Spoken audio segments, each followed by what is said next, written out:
Ce qui se passait, c'est que si on doit en faire la genèse, il y a depuis le 18 octobre une association que personne ne connaissait, Association de défense des droits des consommateurs de technologies de l'information, de la communication et de l'énergie, a déposé une demande d'autorisation de marche pour le 29 octobre.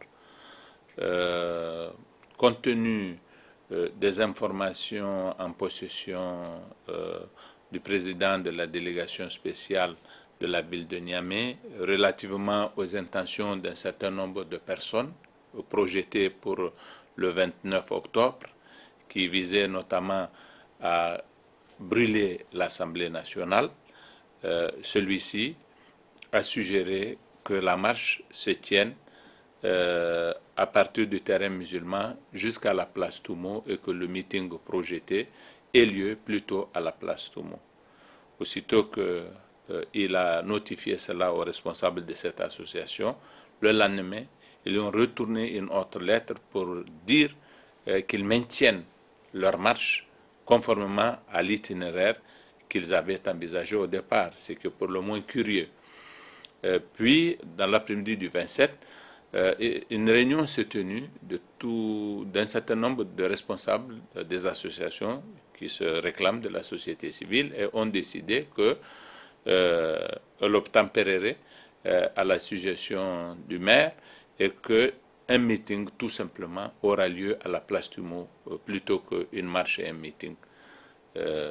Voilà ce qui aurait dû se passer, mais à notre grande surprise, ce matin, très tôt, un certain nombre de personnes, à partir du terrain musulman, se sont dirigées vers l'Assemblée nationale.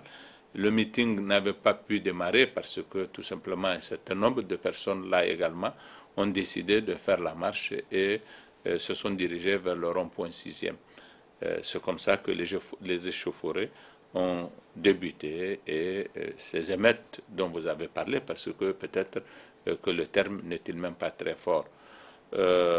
Cela, pour nous, était une demi-surprise, parce que, en effet, nous nous sommes souvenus de ce qui s'est passé en 2015.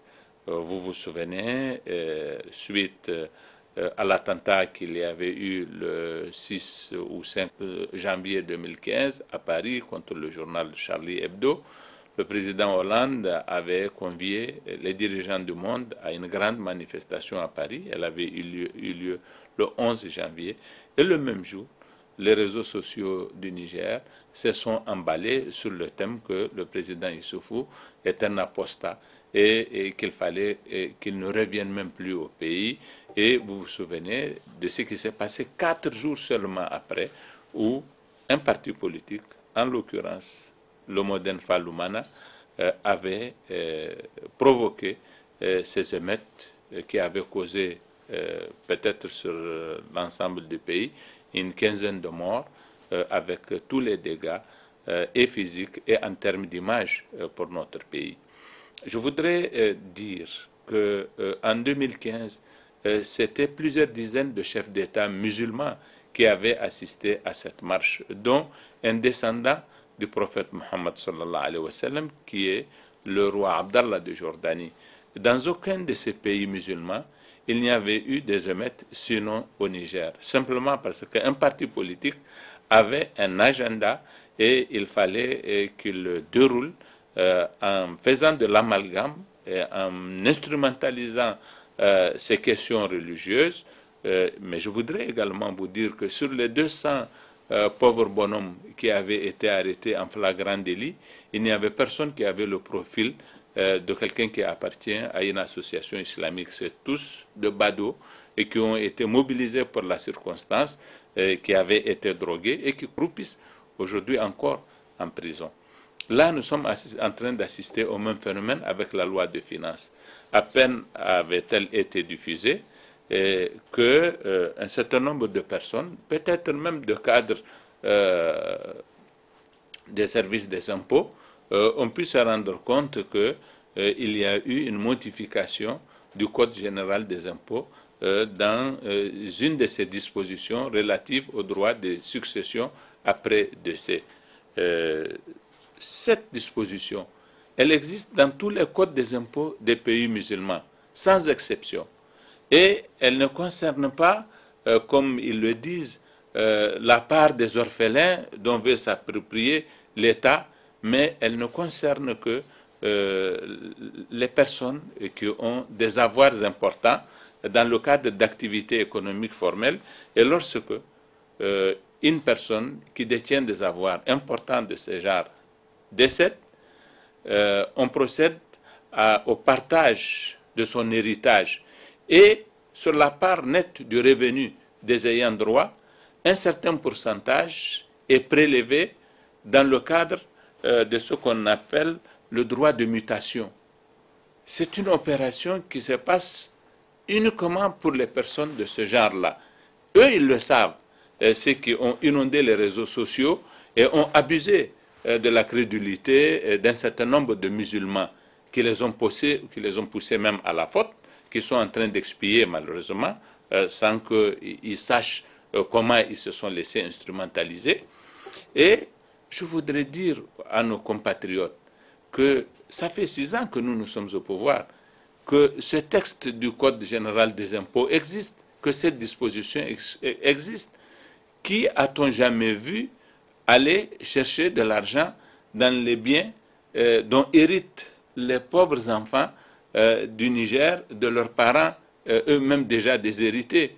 Quel est le personnel du fisc dont nous pouvons disposer, qu'on enverrait, qui serait préposé à aller prélever les impôts sur tous les cas de décès sur l'ensemble du territoire si vaste du Niger où des milliers et des milliers de personnes décèdent chaque jour?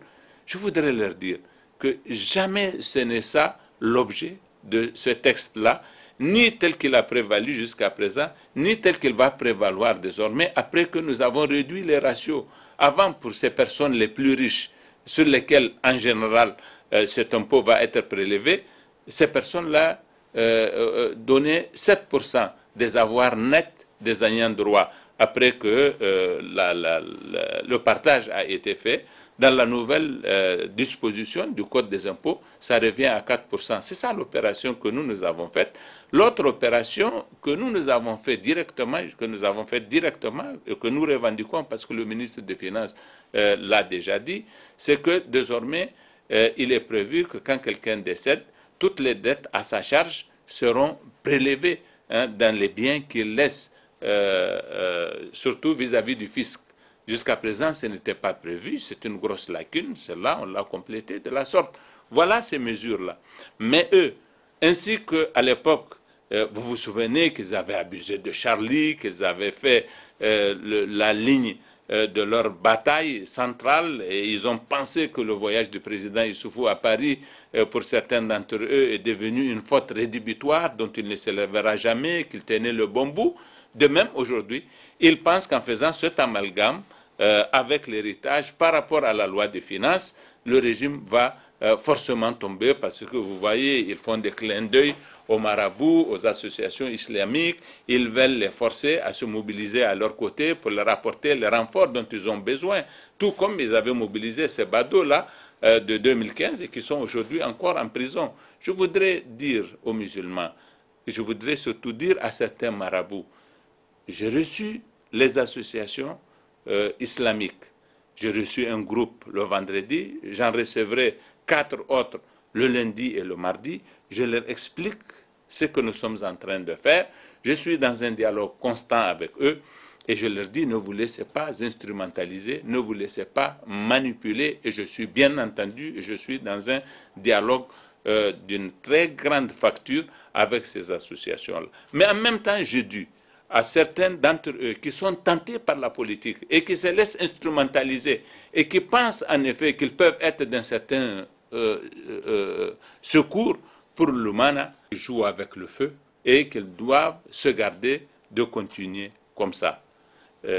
Et donc, je veux dire que les mesures que nous avons prises dans la loi des finances sont, pour ce qui concerne la TVA, une application d'une directive de l'UEMOA qui date de 1998, de décembre 1998, appliquée par tous les pays membres de l'UEMOA, sauf nous, ce sont des taux de TVA raisonnables de 5% sur certains produits alimentaires. Beaucoup de produits sont épargnés, en tout cas les produits de première nécessité vraiment, c'est-à-dire les céréales, ils sont épargnés. Le mil, le maïs, le sorgho, le riz, eux sont épargnés.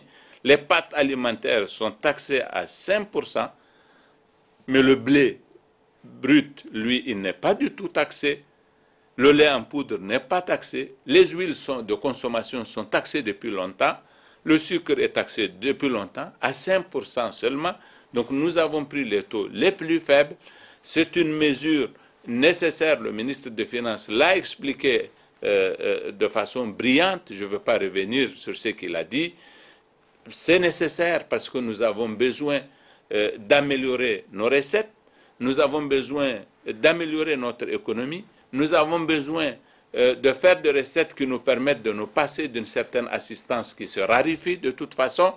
Nous avons besoin d'avoir un État viable et il n'y a que par l'impôt qu'on a un État viable qui peut faire face à ses obligations en matière de délivrance des services sociaux, en matière de maintien de la sécurité, de la paix, de la stabilité du pays. Ces ressources-là, elles ne peuvent provenir que des Nigériens sur la base de taxes intelligentes, modérées, justes, équitables et absolument nécessaires par conséquent. Monsieur le ministre d'État, les manifestations ont été violentes. Alors en termes de bilan?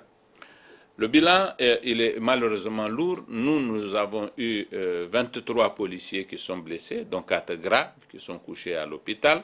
Nous avons eu 14 véhicules qui sont détruits, dont 10 pour la police et 4 pour des personnes privées, dont une ambassade de la place. Nous avons eu de grands dégâts sur les routes. La mairie va porter plainte contre les responsables des associations qui ont organisé ces manifestations. Nous avons identifié beaucoup de personnes. Vous savez, leur combat de ce matin était un combat qui était relayé par les réseaux sociaux en direct.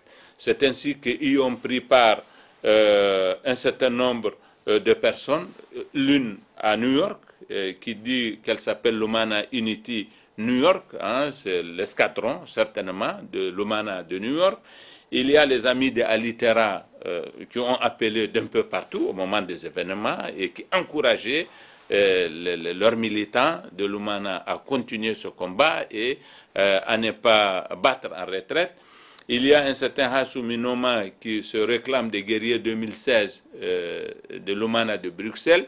Et vous avez de tas d'acteurs comme ça qui ne se cachent pas qu'ils sont de Lumana et qui demandaient aux militants de Lumana de résister, d'entrer dans l'Assemblée nationale. Ils en ont cassé un pan de mur et de brûler l'Assemblée nationale. Ce parti est un parti qui est en train de connaître une dérive depuis 2 ans, 3 ans maintenant, qui risque de le perdre totalement. Et ceux de la société civile qui lui ont toujours servi de cheval de Troie, eux ne se sont jamais cachés aussi de leurs intentions insurrectionnelles de toute façon.